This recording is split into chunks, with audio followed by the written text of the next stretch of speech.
Anak merupakan anugerah terindah yang diberikan Tuhan kepada setiap orang tua. Kehadirannya selalu dinanti, tidak hanya sebagai pelengkap kehidupan, tetapi juga menjadi sumber daya yang berharga bagi masa depan. Menjaga tumbuh kembangnya adalah kewajiban yang harus selalu dilakukan oleh setiap orang tua, agar mereka dapat tumbuh sehat dan berkualitas. Namun bagaimana dengan orang tua menjaga anak-anak mereka yang menderita talasemia?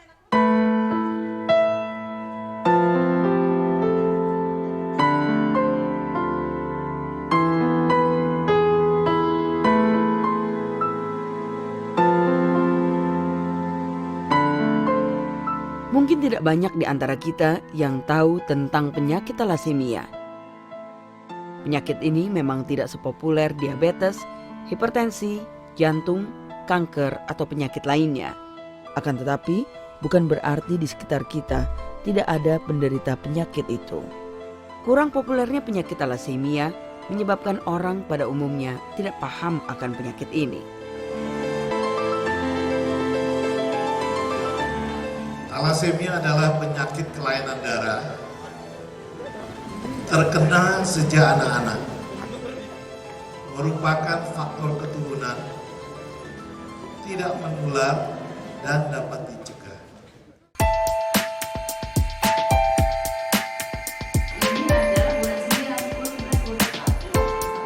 Talasemia itu adalah penyakit bawaan, jadi genetik yang dibawa oleh kedua orang tua, jadi pasangan suami istri. Di mana mereka mempunyai gen talasemia, yaitu tidak dapat membentuk sel darah merah yang normal. Prevalensi pembawa sifat talasemia di Indonesia cukup tinggi, yakni sekitar 3-5%. Bahkan di beberapa daerah mencapai hampir 10%. Yang artinya setiap 100 orang penduduk Indonesia terdapat 3-5 orang pembawa sifat talasemia. Mekanisme penurunan penyakit ini adalah jika kedua orang tua bukan pembawa sifat talasemia, maka anak-anak mereka nantinya akan lahir memiliki darah yang sehat atau normal. Tapi jika salah seorang dari kedua orang tua mereka adalah pembawa sifat talasemia, maka ada dua kemungkinannya yang akan terjadi. Anak-anak mereka akan menjadi pembawa sifat seperti salah satu orang tuanya, atau mereka akan memiliki darah yang sehat atau normal. Sedangkan apabila kedua orang tua mereka adalah pembawa sifat, maka kemungkinan keturunan mereka nantinya 50% akan menjadi pembawa sifat, 25% akan memiliki darah normal, dan 25% akan menjadi pengidap talasemia mayor. Secara kasat mata, pembawa sifat itu tidak memiliki gejala apa-apa, jadi normal aja. Jadi kita semua di sini, kalau memang kita belum cek screening talasemia, kita tidak pernah tahu apakah kita betul normal atau kita adalah seorang pembawa sifat talasemia. Adalah Hasinem, seorang ibu rumah tangga yang ternyata pembawa sifat talasemia. Ia baru mengetahui penyakit ini setelah anaknya yang bernama Bangkit menderita talasemia mayor saat berusia 2 tahun. Awalnya nggak tahu juga, cuman ya panas, batuk, pilek, berobat, sembuh, panas lagi. Sampai akhirnya waktu cek lab, HB-nya udah 4,9, tertransfusi. Itu juga belum ketahuan sakit apa. Sampai sempat 3 kali transfusi di rumah sakit Polri, itu belum ketahuan. Akhirnya kami dirujuk ke RSCM dan di sanalah ketahuan kalau dia terkena talasemia.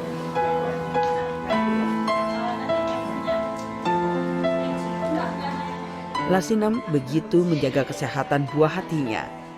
Terlebih karena Bangkit sempat harus cuti dari sekolahnya selama 1 tahun karena ia mengalami patah tulang di bagian kaki. Kalau talasemia aja udah waktunya kontrol, ya kontrol. Ya kalau dia nggak enak badan, ya kadang kita udah was-was juga.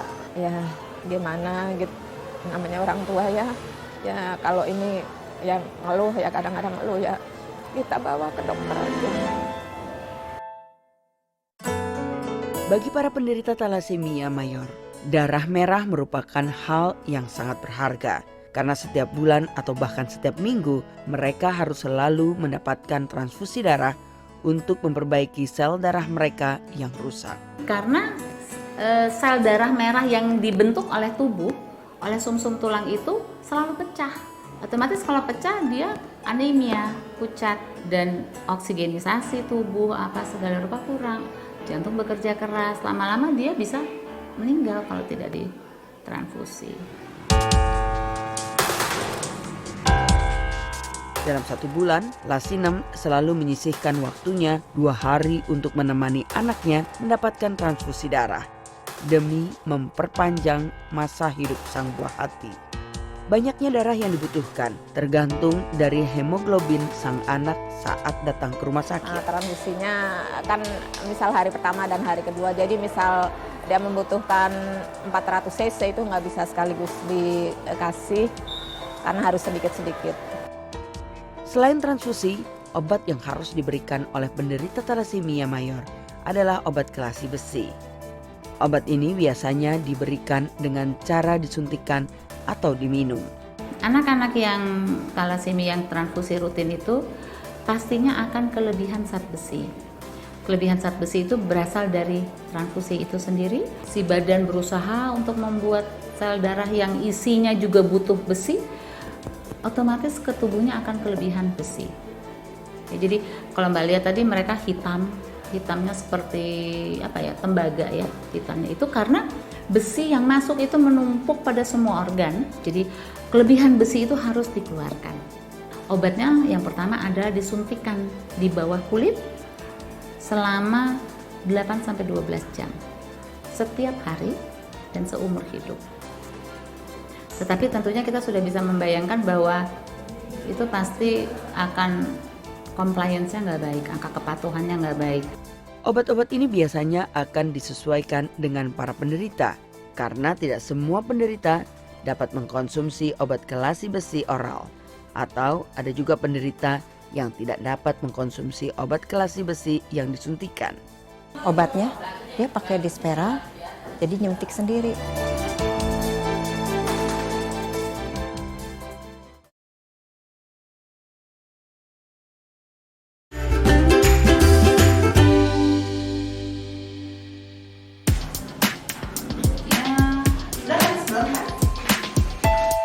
Anak-anak penderita talasemia mayor akan mencapai masa pubertas dan tumbuh lebih lambat dibandingkan anak normal lainnya.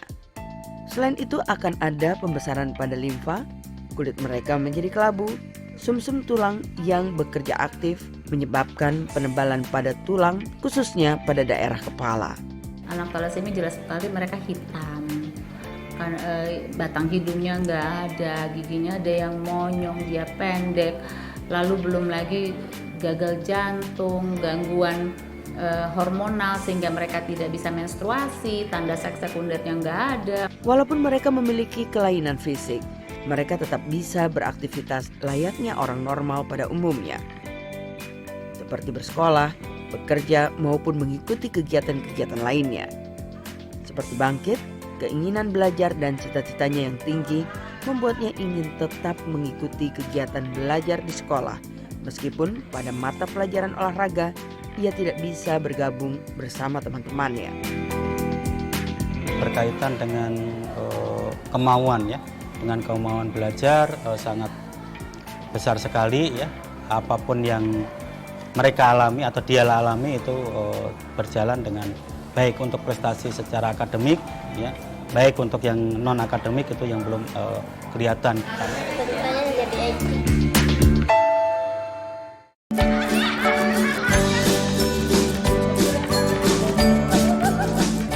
Sama seperti Bangkit, Yan Yan juga merupakan penderita talasemia mayor yang sejak berusia 4 bulan ia harus mendapatkan transfusi darah dan terus mengkonsumsi obat. Jadi langsung aja ke dokter yang spesialis Prof. Markum itu. Ini besok bawa aja ke RSCM katanya, harus dirawat, ini kena talasemia. Langsung divonis gitu. Sampai sempat dirawat 10 hari Yan di situ. Dari abis dirawat terus setiap bulan transfusi. sampai sekarang gitu.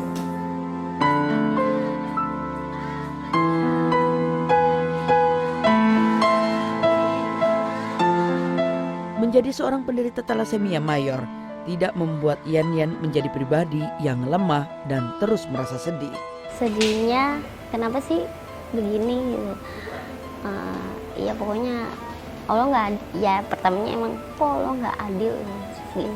Terus ya udah, tapi kesini udah seiring berjalannya waktu udah mulai gede, jadi oh ya tahu ada hikmahnya di balik ini. Selain Yan, kakaknya juga adalah seorang penderita talasemia mayor dan telah meninggal dunia saat berumur 14 tahun.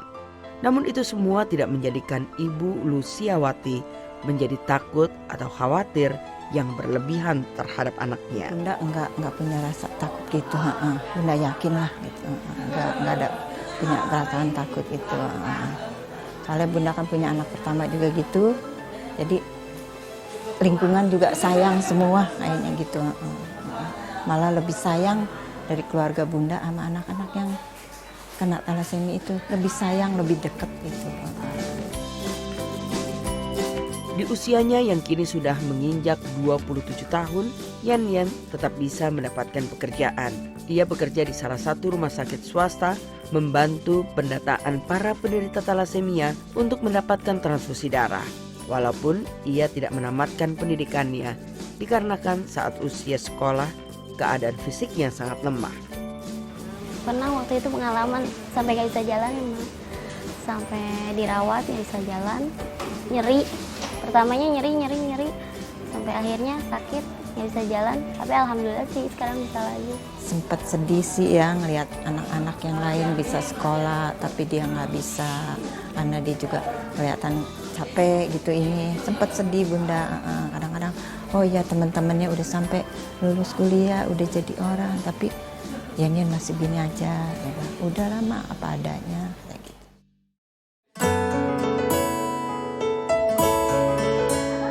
Kesedihan para orang tua penderita ini terobati saat melihat anak-anak mereka bisa tetap aktif dan dapat mengikuti berbagai macam kegiatan. Di antaranya adalah kegiatan kelompok paduan suara yang diadakan oleh POPTI atau Perhimpunan Orang Tua Penderita Talasemia dan Yayasan Talasemia Indonesia. Kelompok paduan suara ini seringkali diminta untuk tampil di berbagai acara. Berjuta-juta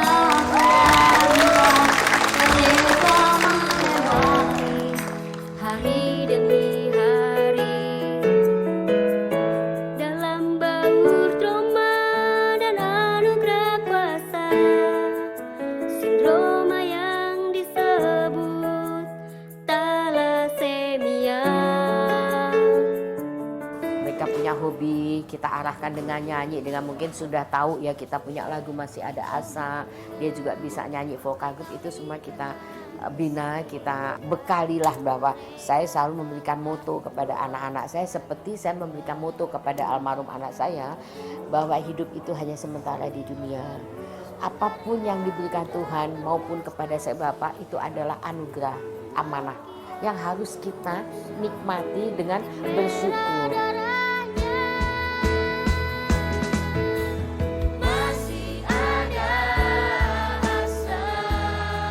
Ujung tombak terbentuknya Yayasan Talasemia Indonesia berawal dari Persatuan Orang Tua Penderita Talasemia yang semua anggotanya memiliki anak pengidap talasemia. Tidak terkecuali Ibu Wati Ruswandi, anak ketiganya mengidap talasemia mayor dan meninggal saat buah hatinya berumur 19 tahun. Anak saya 4, semuanya laki-laki. Kesatu, kedua, waktu saya mempunyai anak ini bagus. Terjadilah pada anak ketiga bahwa dia itu anemi yang akhirnya vonis dokter itu talasemia mayor pada usia 10 bulan.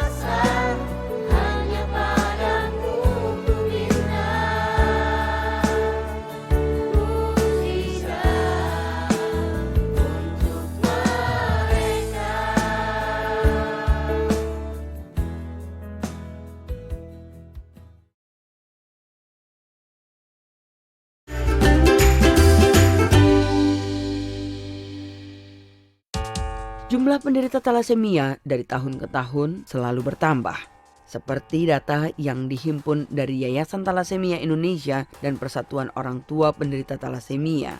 Pada tahun 2011, terdapat 4.431 penderita talasemia di Indonesia dan terus meningkat setiap tahunnya. Hingga di tahun 2014 terdapat 6.647 penderita. Dari jumlah itu, daerah yang paling banyak penderitanya adalah Jawa Barat. Kenapa? Kemungkinan di Jawa Barat itu dulu itu kan banyak perkawinan saudara. Ya, di kampung nih, saudara, ya. Sudah perkawinan saudara kan dia tidak tahu kan bahwa itu membawa sifat atau enggak. Penyakit talasemia di Indonesia bagaikan fenomena gunung es. Artinya banyak dari masyarakat yang sebenarnya adalah pembawa sifat talasemia namun tidak terdeteksi karena dirinya juga tidak menyadari bahwa ia adalah pembawa sifat atau biasa disebut carrier. Ini berarti jumlah penderitanya akan terus bertambah seiring dengan kesadaran masyarakat untuk memeriksakan dirinya ke pusat-pusat kesehatan seperti puskesmas atau rumah sakit. Nggak tahu, kita nggak tahu, makanya mungkin penanganannya dia hampir telat sampai HB4 karena kita nggak tahu apa itu talasemia. Awal kita nggak tahu. Jadi setelah di RSCM aja itu kita kumpul sama ibu-ibu sesama penderita, oh baru tahu. Jadi Bunda nggak tahu, katanya ada saudara lah nggak boleh. Dan Bunda kan nggak ada tali persaudaraan juga, nggak tahu sama sekali tuh.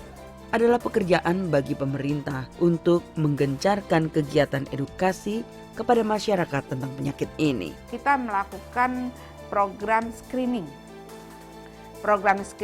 dan nantinya yang akan kita tindak lanjuti dengan yang disebut dengan konseling pranikah. Jadi apa itu program screening yang akan menjadi program nasional? Yaitu pemeriksaan terhadap semua anak-anak ya pada usia mereka yang bersekolah di SMP begitu ya, atau kelas 7 begitu. Jadi kita wajibkan nantinya akan menjadi program nasional screening talasemia ini.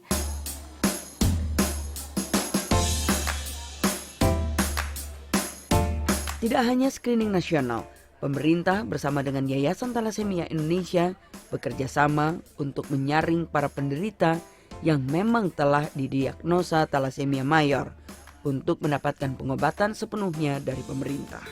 Mereka itu akan menyaring, memastikan, mengumpulkan ini mana anak-anak yang menderita talasemia, kemudian setelah dipastikan maka akan dikirim ke rumah sakit, terus biaya ini difasilitasi oleh pemerintah, antara lain biayanya untuk transfusi, pengobatan kelasi besi ya itu diberikan ya sepanjang hayatnya begitu ya.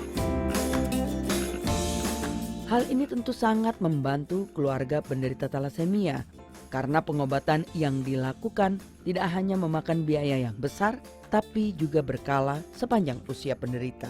Awalnya kita sempat bayar juga, nah, setelah kita di RSCM, ibu urus zaman waktu itu masih ada awal-awal JPS, terus kita dari yayasan disuruh mengurus itu, nah kita urus dari JPS, Gakin, sampai KJS BPJS, alhamdulillah dapat.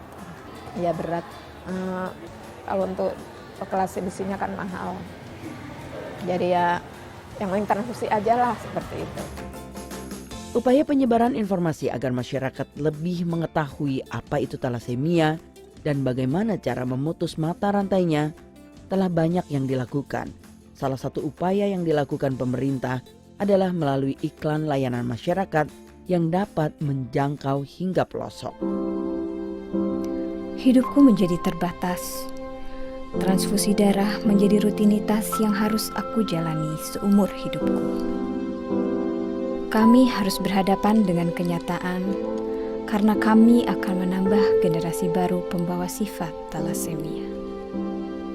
Memang dibutuhkan kompromi dan pilihan dalam hidup ini. Meski sulit, tetap kami harus memutuskan. Dan inilah keputusan kami. Apakah Anda pembawa sifat talasemia? Periksakan diri Anda di rumah sakit terdekat.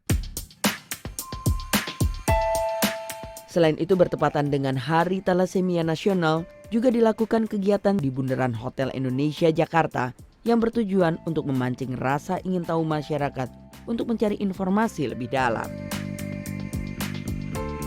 Masyarakat yang sehat juga dapat membantu para penderita talasemia di Indonesia. Caranya adalah dengan rutin mendonorkan darah kita untuk nantinya digunakan oleh para penderita talasemia. Talasemia memang bukan merupakan penyakit menular yang membahayakan kesehatan orang lain. Akan tetapi tidak menutup kemungkinan ketidaksadaran kita akan adanya penyakit ini dapat memicu lahirnya lebih banyak para penderita talasemia mayor di Indonesia. Dan penyakit ini dapat dicegah, yaitu dengan sedini mungkin melakukan pemeriksaan pembawa sifat talasemia. Itu semua bukan hanya tanggung jawab yang dibebankan kepada pemerintah, tetapi menjadi tanggung jawab kita bersama untuk selalu meningkatkan kesadaran dan kesehatan diri. Hal inilah yang perlu adanya dukungan dari semua pihak agar dapat memutus mata rantai kelahiran para penderita talasemia mayor di Indonesia. Tidak ada kata lain adalah screening pencegahan. Penyakit ini tidak bisa disembuhkan, tetapi penyakit ini bisa kita cegah. Ya, jadi artinya screening sebelum menikah.